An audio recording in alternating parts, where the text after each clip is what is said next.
TV7 Israel News is made possible thanks to your generous donations. Shalom, good evening. This is TV7 Israel News broadcast to you from Jerusalem. And in today's top stories, the IDF advances with preparations for its looming ground operation into the Gazan border town of Rafah. Israeli Defense Minister Yoav Gallant asserts that Israel is engaged in a war versus 7 militaries and terror organizations throughout the greater Middle East. The U.S. Senate votes overwhelmingly in support of a foreign aid package for Israel, the Palestinians, Ukraine, and Taiwan, while the Islamic Republic resumes attacks against U.S. service members in Iraq. The IDF is preparing for a ground operation into the Gazan border town of Rafah that will initially include a large-scale evacuation of the civilian population. More than 1 million Palestinians in Rafah will have to move to shelters that have been erected by Israel in the last few months in the southern and central Gaza Strip. The prevailing assessment is that the evacuation will take between 4 to 5 weeks. The IDF's progress in the operation will be in stages and divided into defined areas. The plan has been presented to the United States and to partner nations throughout the region. And while the IDF prepares for its Rafah operation, in tandem, it also continues to operate against terror targets throughout the Gaza Strip. According to the IDF spokesperson's unit, Israel Air Force aircraft attacked over 50 Hamas terror targets over the course of the past 24 hours alone. Moreover, combat jets destroyed 2 launching sites that were established inside designated humanitarian areas in the southern Gaza Strip, and IDF troops also eliminated a couple dozen terror operatives and destroyed terror infrastructure in the corridor in the central Gaza Strip. Meanwhile, amid publicly acknowledged considerations by U.S. Secretary of State Antony Blinken on slapping an IDF battalion with sanctions over alleged human rights abuses, Israeli Defense Minister Yoav Gallant visited the Netzach Yehuda battalion in question as it operates in the city of Beit Hanun, which is situated on the northeastern edge of the Gaza Strip, less than 4 miles away from the Israeli town of Sderot. Firstly, I came here to wish you a happy feast, happy Passover, and to tell you that the entire defense establishment, the IDF, and also the State of Israel, support you, appreciate you, and strengthen you in your activities to protect the State of Israel, and you specifically, to guard the town of Sderot. The place where you are situated in Beit Hanun aims to guard the town of Sderot against terror attacks, raids, and, of course, the launch of rockets. The battalion entered into this mission in a very good manner, and we receive feedback, which reaches me. It is important that you know this. I also want to tell you something at the backdrop of your battalion reaching the headlines. Mistakes happen in every place where military operations take place, and it shouldn't happen. Especially not matters related to norms and values that should never occur. However, when 1, 2, or 5 soldiers did something wrong, it must not overshadow an entire battalion. The battalion is a fighting force that does its tasks in very high standards. Jerusalem's top defense official went on to assert that no one has the right to lecture Israel on morals and values, as it maintains the highest standards on both accounts. If there is anyone that faces something, we deal with it. We, meaning the Israel Defense Forces and the entire establishment. This means that if, God forbid, a soldier is wounded, we extricate him and evaluate him to a hospital. And if a soldier excels, we pat him on his back. And if a soldier does a mistake, we prosecute him. This is the task of the military establishment. No one from around the world will lecture us on morality and norms. We know how to ensure our norms and morals are kept, and we will know how to act in an exemplary manner, and we will remember that our task is to protect the State of Israel. We are currently fighting against 7 militaries, or 7 terror organizations, in the Gaza Strip, Lebanon, Syria, Judea and Samaria, Iraq, Yemen, and also in Iran. Part of those are militaries, and part of those are terror organizations. We are fighting them all, and we are standing at the crossroads with all of our forces, and we will do everything necessary to protect the citizens of this state. It is important to highlight a report by NGO Monitor, which closely monitors non-governmental organizations which promote politically and ideologically motivated anti-Israel agendas, that an NGO named Dawn has been acting recently with the aim of pressuring the Biden administration to impose sanctions on Israeli military personnel and units in the IDF. Per NGO Monitor, shortly after the October 7th massacre by Hamas, the Dawn organization filed a private complaint with the State Department against the IDF's Netzach Yehuda battalion and its commanders. Nevertheless, U.S. Secretary of State Antony Blinken, during a press briefing, insisted that state has its own procedures within the department that are looking at alleged violations of international humanitarian law, rights abuses, and more. From day one, we've been working to do everything we can to try to increase protection for civilians, as well as, to facilitate the delivery of humanitarian assistance for the Gazans who so desperately need it.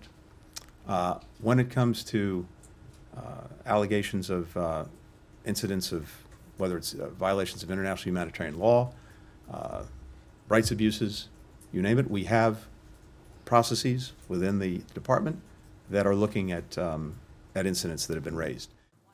Meanwhile, at the U.S. Senate, overwhelming bipartisan support included a vote in favor of sending billions of dollars worth of military support to Israel, Ukraine, and Taiwan, as well as humanitarian support for the Palestinians. On this vote, the yeas are 79, the nays are 18. The motion to concur in the House amendment to the Senate amendment to H.R. 815 is agreed to. The Senate's majority and minority leaders label the successful adoption of the amendment as an essential message of U.S. leadership to both America's allies as well as adversaries. Mr. President, today, the Senate sends a unified message to the entire world. America will always defend democracy in its hour of need. We tell our allies, we will stand with you. We tell our adversaries, don't mess with us. We tell the world, we will do everything to defend democracy and our way of life. In a resounding bipartisan vote, the relentless work of 6 long months has paid off. Congress is sending the supplemental to President Biden's desk. Getting this done was one of the greatest achievements the Senate has faced in years, perhaps decades. A lot of people inside and outside the Congress wanted this package to fail. But today, those in Congress who stand on the side of democracy are winning the day. When Putin escalated his war against Ukraine, I told our colleagues that allies and adversaries alike would pay very close attention to America's response. When Iran-backed terrorists invaded the Jewish state on October 7th to slaughter innocent Israelis, I warned that the world would watch closely for signs that American leadership was actually weakening. For months, our friends have watched to see whether America still had the strength that won the Cold War or the resolve that has underpinned peace and prosperity literally for decades. Our enemies have tested whether the arsenal of democracy is, in fact, built to endure. Well, tonight, the Senate will send a clear message. It is important to highlight that alongside the adopted foreign aid package, which President Joe Biden pledged to sign into law today, the amendment also includes 3 incorporated bills which effectively slap Iran's Ayatollah regime with a fresh list of sanctions, including the Massa Act, which directly targets the Islamic Republic Supreme Leader, Ayatollah Ali Khamenei, his office, its appointees, and anyone affiliated with its work. The Massa Act also requires the U.S. President to report to Congress every single year whether those targeted Iranian officials should remain under existing sanctions, effectively rendering it much harder for the current as well as future administrations to unilaterally lift sanctions from the Islamic Republic of Iran.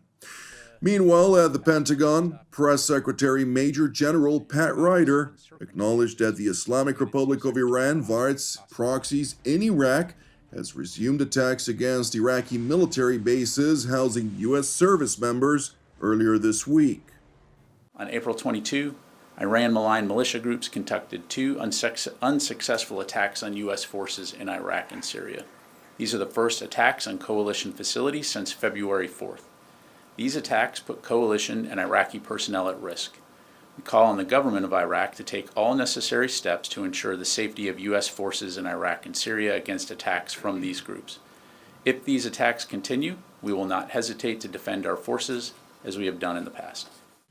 While Iran resumed its attacks against U.S. service members in Iraq, the European Union's member states are stepping up their efforts to confront Tehran's latest aggressions by announcing a list of new sanctions against the Ayatollah regime, a decision which the EU High Representative for Foreign Policy and Security, Josep Borrell, must now oblige to.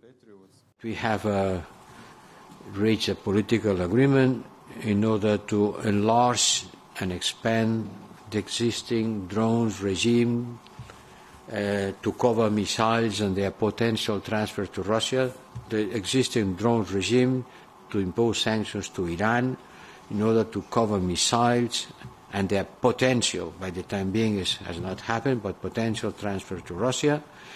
This includes the same system that we did for Russia, includes production, missile productions. Second, expanding the geographical area of this framework to cover drone and missile deliveries, not only to Russia, but to the whole region of the Middle East and the Red Sea. And third, to expand the list of prohibited drone components.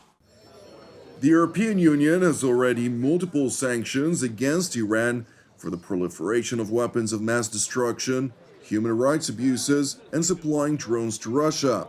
However, a number of leading EU member states, including Germany, the Netherlands, France, and Italy, among others, have pushed for widening the drone-related sanctions regime to cover missiles and transfers of such systems to Tehran's proxies throughout the Middle East. Thank you for watching TV7 Israel News. I would like to encourage you, pray for the peace of Jerusalem and salvation of Israel. Moreover, if you're blessed by our productions, which are exclusively donation-based, and as such, broadcast free of charge, please consider making a donation. You can do so via our website, www.tv7israelnews.com. I'm Jonathan Hassan, wishing you a Chag Pesach Mevorach V'Sameach, and God willing, we'll see you during our next update. Until then, Shalom from Jerusalem.